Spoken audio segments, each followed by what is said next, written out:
사사기 14장 5절로 9절 말씀을 저와 여러분이 한 절씩 교독하고 마지막 절은 함께 읽겠습니다. 제가 먼저 읽겠습니다. 삼손이 그의 부모와 함께 딥나에 내려가 딥나의 포도원에 이른즉 젊은 사자가 그를 보고 소리 지르는지라. 여호와의 영이 삼손에게 강하게 임하니 그가 손에 아무것도 없이 그 사자를 염소 새끼를 찢는 것 같이 찢었으나 그는 자기가 행한 일을 부모에게 알리지 아니하였더라. 그가 내려가서 그 여자와 말하니 그 여자가 삼손의 눈에 들었더라. 얼마 후에 삼손이 그 여자를 맞이하려고 다시 가다가 돌이켜 그 사자의 주검을 본즉 사자의 몸에 벌떼와 꿀이 있는지라. 함께 하겠습니다. 손으로 그 꿀을 떠서 걸어가며 먹고 그의 부모에게 이르되 그들에게 그것을 들여서 먹게 하였으나 그 꿀을 사자의 몸에서 퍼왔다고는 알리지 아니하였더라. 아멘. 지난주 말씀 정리하겠습니다. 인간은 연약합니다. 그래서 주님께서 주신 것을 잘못 사용할 때가 많습니다. 하나님께서는 삼손에게 엄청난 힘과 자유의지를 주셨음에도 그는 그것을 악용합니다. 그러나 하나님께서는 그의 악도 선용하시죠. 하나님께서는 그의 약함을 통하여서 블레셋과 부딪히게 하시고 그 과정 가운데에서 이스라엘의 숨통을 열어주십니다. 그러나 분명한 것은 삼손이 주님께서 주신 것을 악용하지 않고 선용했다고 해도 하나님은 계획하신 것들을 그대로 이루셨을 겁니다. 그러면 자유의지는 무슨 소용일까요? 무엇을 택하느냐에 따라서 거두는 것이 결정되기 때문에 주신 것을 선용했다면 그는 좋은 열매를 거두었을 것이고 또한 사사기에 기록되어 있는 불필요한 고난들은 겪지 않았을 거다라고 하는 겁니다. 그래서 우리는 성령님의 도우심 가운데에서 하나님께서 나에게 주신 선한 것을 선용하기 위해서 자유의지를 잘 사용하기 위해서 힘써야 된다라고 지난주에 나눴습니다. 오늘 말씀 나누도록 하겠습니다. 하나님께서는 모두에게 자유의지를 주시고 그 결정을 존중하십니다. 그러나 하나님께서는 자유의지를 우리가 잘 사용하기를 바라십니다. 방금 말씀드린 것처럼 무엇을 택하느냐에 따라서 거두는 열매가 결정되기 때문이에요. 그래서 하나님께서는 우리가 자유의지를 잘 사용할 수 있도록 또한 잘못 사용하고 있을 때는 그것을 깨닫고 빨리 제자리로 돌아올 수 있도록 계속해서 도우심과 신호를 주신다는 거예요. 보편적으로 두 가지만 말씀을 드리면 첫 번째는 양심입니다. 양심을 통해서 우리를 바른 길로 인도하시죠. 로마서 2장 말씀 함께 읽겠습니다. 14절로 15절입니다. 시작. 율법 없는 이방인이 본성으로 율법의 일을 행할 때에는 이 사람은 율법이 없어도 자기가 자기에게 율법이 되나니 이런 이들은 그 양심이 증거가 되어 그 생각들이 서로 혹은 고발하며 혹은 변명하여 그 마음에 새긴 율법의 행위를 나타내느니라. 아멘. 바울의 말을 풀어서 설명하자면 이렇습니다. 이방인의 마음에도 율법이 요구하는 바가 적혀져 있습니다. 그때 하나님 앞에서 그들의 양심이 증인이 될 것입니다. 그들이 가지고 있었던 이성은 하나님 앞에서 서로 고발도 하고 변호도 하게 될 것입니다 라고 이야기를 합니다. 그러니까 우리는 하나님의 복음을 전에 듣기 전에 살다가 주님 앞에 왔기 때문에 나에게 죄를 묻지 마십시오 라고 하는 말을 하지 못한다는 거예요. 양심이라고 하는 잣대를 주셨다라고 하는 거죠. 어릴 때 무엇인가 거짓말을 하거나 잘못하면 부모님한테 금방 들킵니다. 그러니까 부모님이 말씀하시죠. 얼굴에다 써 있어. 왜 얼굴에 써 있을까요? 어떤 잘못을 하고 나면 행동이 부자연스러워지고 부모님의 눈치를 보기 때문이에요. 아이에게 가르쳐주지 않았음에도 불구하고 아이에게 양심이 있기 때문에 이거는 안 되는 건데 이건 하면 안 되는 건데 내가 하고 있네 라고 하는 것을 인식하는 순간 자꾸 부자연스러워지죠. 하나님께서는 양심을 통해서 우리에게 말씀하시고요. 두 번째는 상황을 통해서 말씀하십니다. 우리가 계속적으로 죄를 짓거나 그 과정 속에서 반복적인 변명을 하게 되어지면 양심이 작동하지 않은 경우가 많습니다. 굉장히 뻔뻔해지고 옳지 않은 것을 옳다라고 여겨버리는 경우가 많습니다. 그래서 하나님께서는 양심이라고 하는 내적 기제뿐만 아니라 상황이라고 하는 외적 요인을 통해서 하나님의 자녀들에게 바른 길을 알려주신다는 거예요. 그러니까 여러 가지 상황을 만나게 하심으로 왜 이런 일을 만나게 되지? 왜 자꾸 이런 일이 반복되어지지? 라고 하는 왜라고 하는 질문을 통해서 나를 점검하게 하시고 또한 점검하는 가운데 잘못되었다면 멈추고 뒤돌아 제자리로 돌아올 수 있는 기회를 반복적으로 주신다라고 하는 겁니다. 오늘 본문을 보면 삼손이 부모님과 함께 딥나로 가는데요. 그 묘사하는 구절 한번 볼까요? 5절입니다. 함께 읽겠습니다. 시작. 삼손이 그의 부모와 함께 딥나에 내려가 딥나의 포도원에 이른즉 젊은 사자가 그를 보고 소리 지르는지라. 아멘. 성경은 삼손이 그의 부모와 딥나로 내려갔다 이렇게 이야기를 합니다. 그냥 갔다고 하지 않고 내려갔다고 굳이 이야기를 하죠. 이 구절을 보면서 저는 창세기 12장 말씀이 생각났습니다. 8절로 10절 말씀 함께 읽습니다. 시작. 거기서 베델 동쪽 산으로 옮겨 장막을 치니 서쪽은 베델이요 동쪽은 아이라. 그가 그곳에서 여호와께 제단을 쌓고 여호와의 이름을 부르더니 점점 남방으로 옮겨갔더라.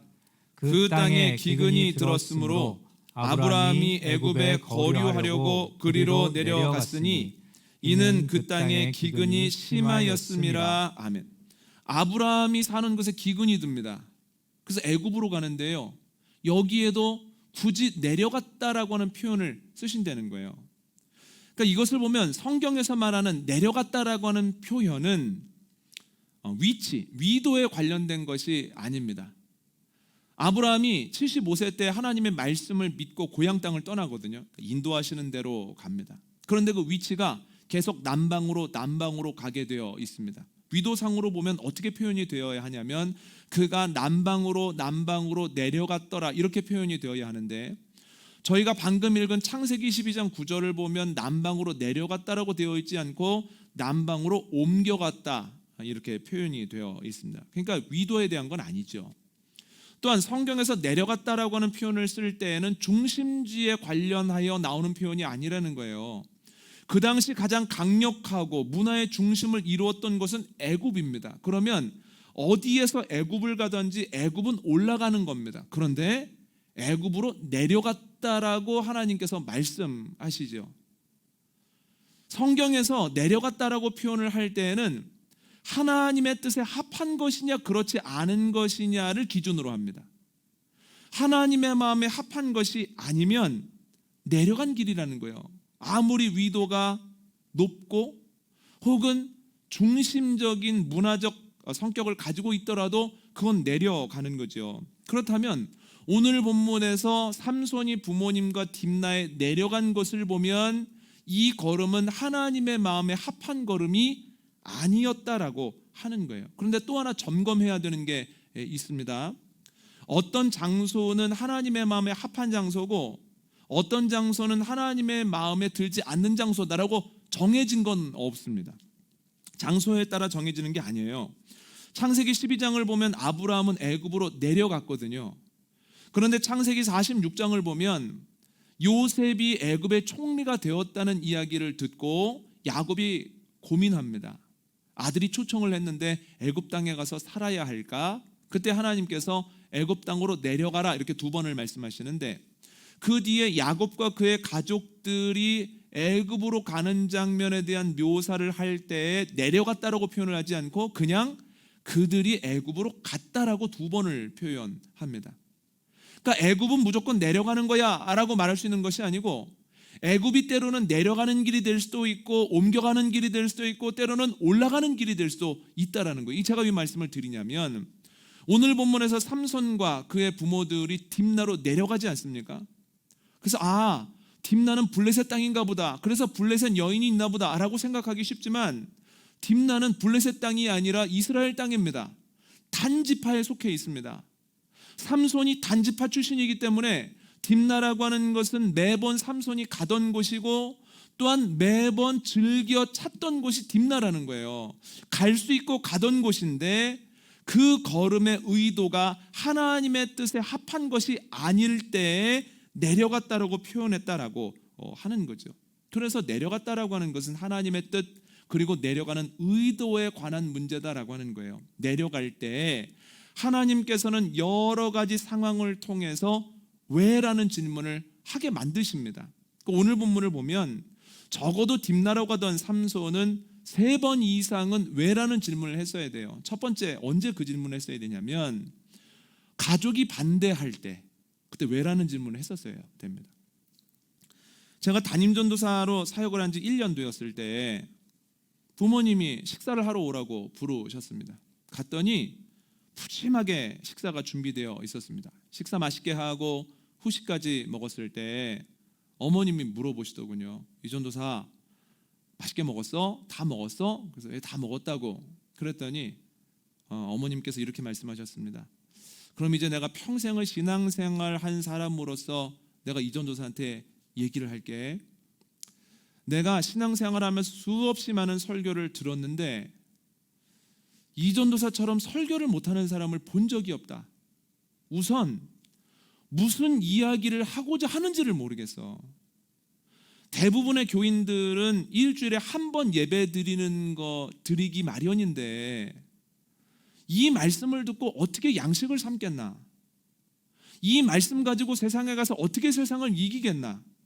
긴장해. 그리고 최선을 다해. 이런 말씀을 하셨습니다. 어머니에게 이 말씀을 듣고 나니까요, 며칠 동안 정신이 없더라고요. 그런데 며칠 뒤에 분명히 이 말을 들은 데는 이유가 있겠지라고 하면서 생각을 하다가 나름대로의 기준을 정했습니다. 기본은 해야 되겠다. 교인들이 열심히 말씀을 들으려고 노력하고 적용해 보려고 하는 한 이것이 무슨 이야기인지는 알아야 되겠고 그들의 삶에 밥이 될 수는 있게 해야 되겠다. 내가 설교를 잘 하지는 못할지라도 부끄럽지는 않아야 되겠다. 내가 대단한 일은 하지 못할지라도 목회를 하는 동안 나에게 맡겨준 사명만큼은 잘 감당해야 되겠다라고 하는 생각을 하고 설교를 준비하기 시작하는데요. 그때부터 설교에 대한 압박이 이전과는 완전히 다르게 다가오는 거예요. 머릿속에 늘 설교 생각밖에는 없고 가슴이 설교 생각만 하면 막 무겁고 먹먹합니다. 막 조여옵니다. 이번 주에 무슨 설교 해야 되지? 예배 끝나고 주일 저녁부터 고민해요. 무슨 설교 해야 되나? 무슨 본문을 갖고 해야 되나? 본문이 정해지면 이 본문을 묵상하는 가운데에서 하나님께서 나에게 주신 말씀, 이 말씀이 교인들에게 줘야 되는 양식일까? 그렇다는 확신이 들면 그러면 이 메시지를 전하기 위해서 대지는 2개여야 될까? 3개여야 될까? 대지의 순서는 어때야 될까? 계속 고민하는 거예요. 책을 읽다가 좋은 구조를 보면 이걸 설교 때 소개하는 게 좋을까? 소개하지 않는 게 좋을까? 소개한다면 어느 정도 선에서 소개하는 게 좋을까? 어디를 강조해서 읽어주는 게 좋을까? 또한 삶에서 재미있는 일이 있었거나 뭔가 마음에 뭉클하게 하는 순간을 경험하면 이것을 예화로 사용할 수 있을까? 예화로 사용할 수 있다면 이 예화를 사용했을 때 복음을 전하는데 득일까 실일까? 또한 득이 된다면 이 예화는 앞에 넣어야 되느냐 중간에 넣어야 되느냐 마지막에 넣어야 되느냐를 가지고 계속 머릿속에서 고민을 하는 거예요. 머릿속에서 이 설교문을 썼다가 허물었다가 계속해서 반복을 하고 토요일 날 아침부터 원고를 쓰기 시작하는데요. 이 머릿속에서 설교를 구성한 것하고 설교를 직접 써내려 가는 것하고는 또 다르더라고요. 굉장히 어렵더라고요. 그래서 토요일 날 아주 밤늦게 원고가 나오거나 대부분은 토요일을 넘겨서 주일 날 새벽에 원고가 나왔습니다. 이제 원고를 다 탈고하고 이제 자리에 눕습니다. 그런데 잠이 안 옵니다. 계속해서 생각이 나서 또 일어나서 체크해보고 또 일어나서 수정해보고 계속해서 점검하다 보면 날이 밝는 경우가 대부분이었습니다. 이러한 시간이 1년, 2년 지나다 보니 성경을 통해서 알려주시는 하나님, 성경에만 계시는 하나님이 아니라 내 삶의 자리에서도 역사하시는 하나님을 내 성향으로는 이렇게 전하는 것이 보다 효과적이겠구나 라고 하는 것이 조금씩 실마리가 잡히기 시작했습니다. 이전도사, 설교를 너무 못한다, 이렇게 못하는 설교를 들어본 적이 없다라고 하는 말은 제 목회의 결정적 장면 중에 하나입니다. 부모님도 온전하시지는 않죠.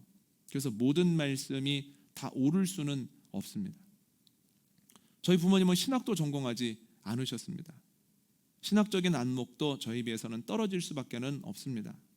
그리고 목회자가 부모님이 하시는 말씀을 다 따라서 결정한다는 것 자체가 그렇게 건강한 건 아닙니다만, 제가 말씀드리고 싶은 것은 가족들, 특히 부모님이 마음을 다하여 무엇인가를 이야기할 때에는 그때가 왜라고 하는 근원적인 질문 앞에 서야 하는 가장 좋은 기회라는 거예요. 부모님의 뜻에 합해서 결정할 수도 있고 반하여 결정할 수도 있지만, 그러나 부모님이 뭔가 간곡하게 이야기할 때는 가장 근원적인 질문 앞에 서야 한다라고 하는 거죠. 삼손 어떻게 했을까요? 오늘 보면 3절 한번 읽어볼까요? 함께 읽겠습니다. 시작. 그의 부모가 그에게 이르되 내 형제들의 딸들 중에나 내 백성 중에 어찌 여자가 없어서 내가 할례 받지 아니한 블레셋 사람에게 가서 아내를 맞으려 하느냐 하니, 삼손이 그의 아버지에게 이르되 내가 그 여자를 좋아하오니 나를 위하여 그 여자를 데려오소서 하니라. 아멘. 삼손이 부모님에게 명령하듯 얘기합니다. 내 눈에 보기에 좋다니까요. 빨리 나로 그 여자와 결혼하게 하소서. 이 말을 듣고 부모님이 완강하게 이야기를 합니다. 이스라엘 중에 여자가 없어서 블레셋 여인을 맞으려고 하느냐? 안 돼. 근데 삼손 어떻게 합니까? 부모님의 말을 들으려고 하지 않습니다. 그가 이겼다는 게 문제가 아니라 그의 부모님의 말 앞에서 왜라고 하는 근원적인 질문도 던져보지 않은 채에 정해진 답대로 밀고 나갔다는 게 문제예요. 여러분, 삼손은 부모님의 말을 듣지 않은 이유를 분명히 설명할 수 있습니다. 부모님의 말은 잘 들어야 하지만 그러나 잘 듣기가 가장 쉽지 않은 말이고, 단 삼손 부모님이 했던 이야기를 들어보면 그렇게 특별할 것이 없는 얘기예요. 누구나 삼손에게 해줄 수 있는 얘기죠. 그래서 그냥 그런 얘기인가 보다라고 지나갔지만, 여러분, 삼손은 부모님의 완강한 반대 앞에서 왜 이러한 반대가 있을까? 결혼이란 뭘까? 내가 왜 이렇게까지 급하게 딥나로 내려가려고 하는 걸까? 라고 하는 근원적인 질문에 서야 하고 자기 자신을 점검했어야 된다는 거예요. 여러분, 나를 가장 사랑하는 가족들, 특히 부모님의 이야기 앞에서 가장 근원적인 질문, 왜라고 하는 질문을 할 수 있는 용기와 지혜가 저와 여러분에게 있기를 원합니다. 주님은 가장 가까운 사람들을 통해서 너 점검해야 될 때야, 너 지금 돌아봐야 될 때야 라고 말씀하신다는 거예요. 두 번째로 돌아봐야 될 때는 사자를 만났을 때입니다. 예전에 TV에 한국에 온 지 몇 년 된 나이지리아 사람이 나왔습니다. 한국말을 꽤 잘하더라고요. 그러니까 사회를 보는 분이 이렇게 물어봤습니다. 한국에 와서 가장 많이 받는 질문이 뭡니까? 그랬더니 그분이 대뜸 이렇게 대답을 합니다. 나이지리아에서는 밖에 나가면 사자나 코끼리나 기린을 막 볼 수 있나요? 학교 가다가 사자를 만나면 어떻게 해야 되나요? 학교 가다 사자를 막 만나죠? 이걸 물어본다는 거예요. 그러니까 그분이 이렇게 대답을 했습니다. 아니요, 나이지리아도 한국하고 똑같습니다. 동물 못 봅니다. 사자는 저 한국 에버랜드에 와서 처음 봤습니다. 이런 얘기를 하는 거예요. 제가 그 얘기를 듣고 한참 웃었습니다. 나이지리아기 때문에 사자가 많을 거야, 학교 가다가도 막 만날 거야 라고 생각하는 것 자체가 우리의 착각입니다. 잘 모르는 영역에서는 어떤 일이 일어나도 어색할 것이 없다는 거예요. 설교하기 전에는요, 이 구절이 그러려니 했습니다. 그런데 설교를 준비하면서 계속 고민하게 되어지는 게 뭐냐면, 이스라엘과 사자가 어울리나? 이 생각을 하는 거예요. 낙타라든가 나귀는 어울리죠. 그런데 아무리 생각해도 이스라엘하고 사자가 어울리질 않는 거예요. 그래서 이런저런 자료를 찾아봤는데도 이에 대해서 언급한 자료를 찾기가 쉽지 않았습니다. 그런데 나무 위키에 이스라엘의 생태를 설명하는 중에 이런 구절이 나오더군요. 한때는 사자나 혹은 아라비아 오릭스 등 덩치가 큰 포유류나 토종 개구리도 있었지만 지금은 죄다 멸종된 상태다. 그러니까 한때는 있었으나 지금은 죄다 멸종되었다라고 하는 표현을 통해서 유추해 볼 수 있는 것은 한때에 있었고 그때에도 사자의 개체수가 많지 않았다는 거예요. 그러니까 여기서 말하는 한때가 오늘 본문의 시간적 배경이 되는 사사시대라고 해도 개체수가 많지 않았기 때문에 삼손이 딥나로 내려가다가 포도원 옆길에서 사자를 만날 가능성은 아주 희박합니다. 아주 희박한 일이 발생했을 때 삼손은 물어봤어야 돼요. 아니, 왜 사자를 만났을까?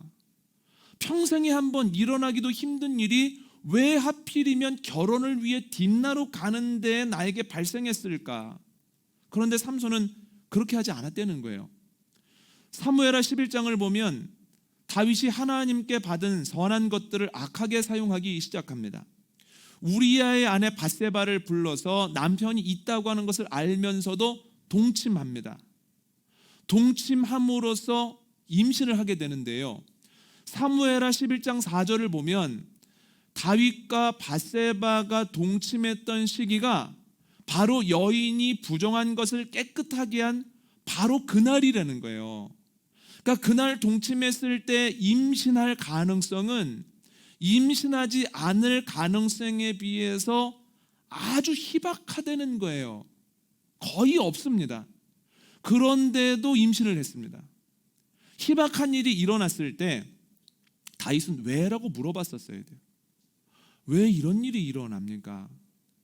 저는 부정을 씻은 바로 그날이기 때문에 안전하다고 생각을 하고 죄가 드러나지 않을 거라고 생각했는데 왜 이런 일이 발생해서 죄가 드러날 위기에 제가 처해 있는 겁니까? 왜라고 물어봤어야 되는데 다윗이 왜라고 물어보지 않고 대신 어떻게라고 물어봤을 때, 어떻게 이 난관을 헤쳐야 되지?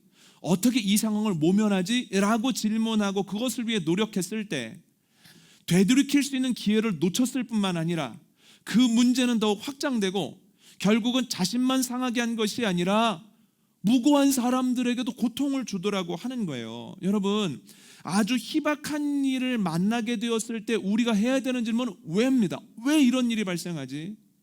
왜 이런 일을 경험하게 하시지? 우리가 해야 되는 질문은 어떻게가 아니라는 거예요. 여러분, 사자를 만났을 때 왜라고 하는 질문 앞에 서게 되는 저와 여러분 되시기를 원합니다. 세 번째로 왜라는 질문을 해야 될 때는 능력이 생겼을 때입니다. 오늘 본문 5절과 6절 한번 함께 읽겠습니다. 시작. 삼손이 그의 부모와 함께 딥나에 내려가 딥나의 포도원에 이른즉 젊은 사자가 그를 보고 소리 지르는지라 여호와의 영이 삼손에게 강하게 임하니 그가 손에 아무것도 없이 그 사자를 염소 새끼를 찢는 것 같이 찢었으나 그는 자기가 행한 일을 부모에게 알리지 아니하였더라. 아멘. 사자가 삼손을 보고 으르렁거립니다. 금방이라도 달려들 기세입니다. 달려들면 끝입니다. 그런데 여호와의 영이 갑자기 그에게 임하고 엄청난 힘이 솟습니다. 그 용기와 힘을 가지고 사자와 싸우기 시작하고 맨손으로 염소 새끼 찢는 것처럼 사자를 찢습니다. 이 사건은 저를 비롯한 주일학교 다니신 분들은 반복적으로 들으셨을 만한 이야기입니다. 이야기 들으시면서 어떤 생각하셨습니까? 설교하시는 분이 어떤 메시지를 주기 위해서 그 본문을 사용하시던가요? 삼손의 힘에 초점이 맞춰져 있죠. 야, 대단하다.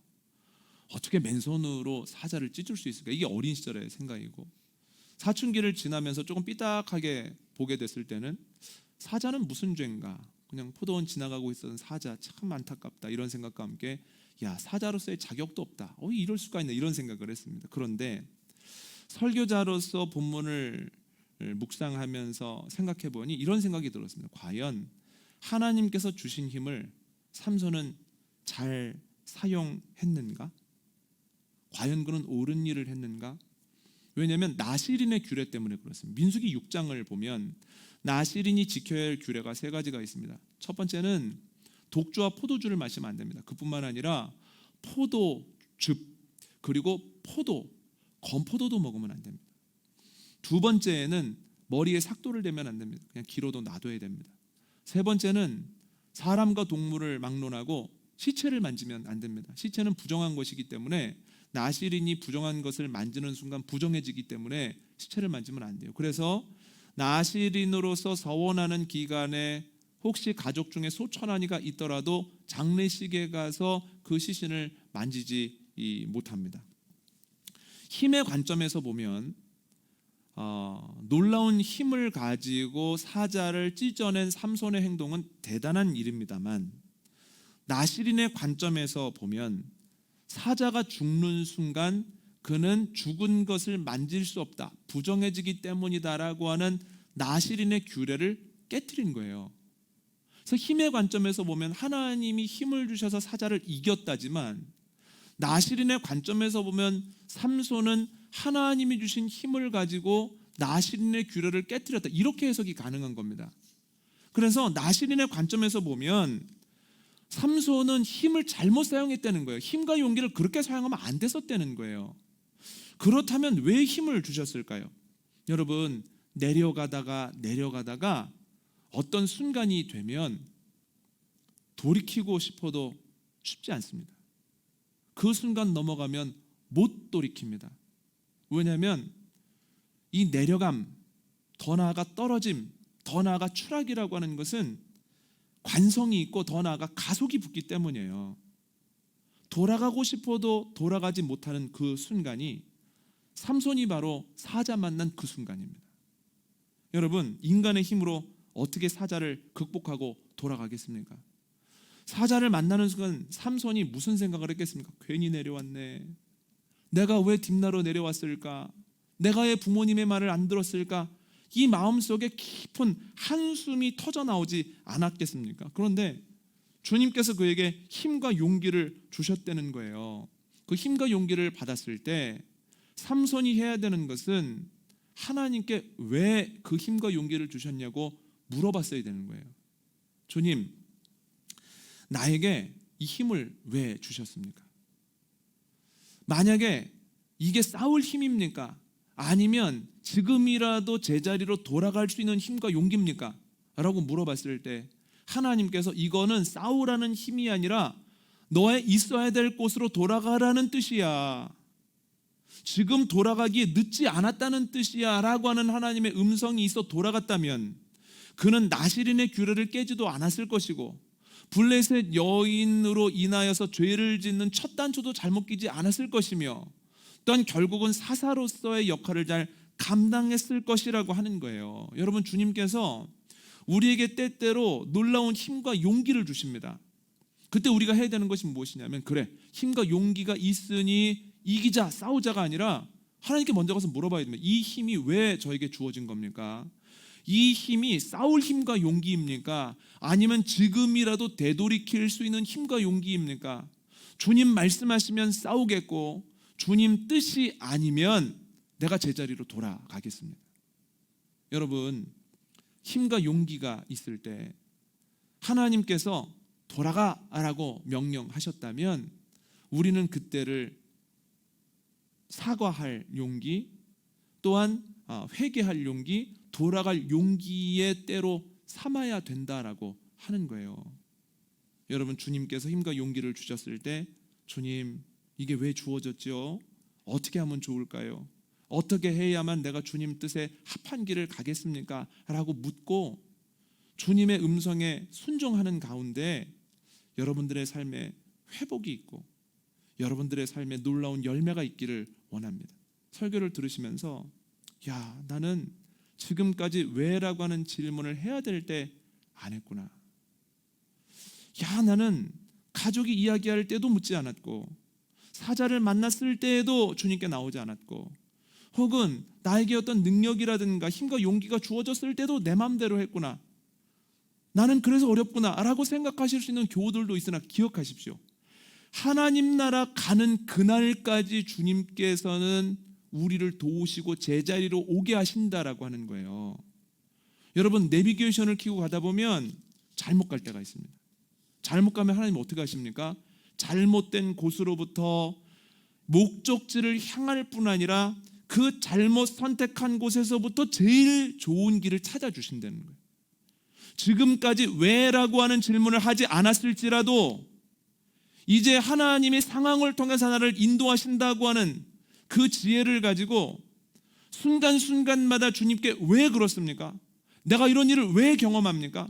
어떻게 반응하기를 원하십니까? 라고 주님께 물어보면 주님께서는 그 자리로부터 가장 좋은 길로 목적지로 향하게 하시는 은혜를 우리에게 부어주신다는 거예요. 여러분, 왜라고 하는 근원적 질문과 더불어서 주님께서 기뻐하시는 길을 걸어가고 때로 잘못된 길을 걸어가고 있다면 마땅한 길로 돌아가는 저와 여러분 되시기를 원합니다. 오늘 말씀 정리하겠습니다. 하나님은 삼손에게 자유의지를 주셨습니다. 그런데 죄성을 가진 삼손이 자유의지를 가지고 잘 선택하지 못합니다. 계속해서 내려갑니다. 하나님께서는 삼손에게 왜라고 하는 질문을 하고 돌이킬 수 있는 기회를 주십니다. 오늘 본문에 3번 나옵니다. 첫 번째는 삼손의 걸음을 가족이 반대합니다. 두 번째는 내려가다가 아주 희박한 사자를 만납니다. 세 번째는 갑작스러운 힘과 용기가 솟습니다. 삼손이 이때 왜라고 물어봤다면 제자리로 돌아갔을 겁니다. 우리에게도 동일한 은혜를 주시기에 우리도 가족의 조언 앞에서 일상적이지 않은 일을 만났을 때 또한 힘과 용기가 갑작스럽게 생겼을 때 왜라고 하는 근원적 질문 앞에 서야 합니다. 지금까지 왜라고 하는 질문을 하지 않고 어떻게라고 하는 질문으로만 살아왔다면 낙심하지 마십시오. 지금부터라도 왜라는 질문을 가지고 주님께 나아가면 주님께서는 결국 제자리로 가게 하시고 회복하게 하시고 지금의 어려움을 결론이 아니라 극복하게 하심으로 간증되게 하실 것입니다. 여러분, 한 주간 동안 왜라는 질문 가지고 주님의 뜻에 온전하게 반응하는 복된 저와 여러분 되시기를 원합니다.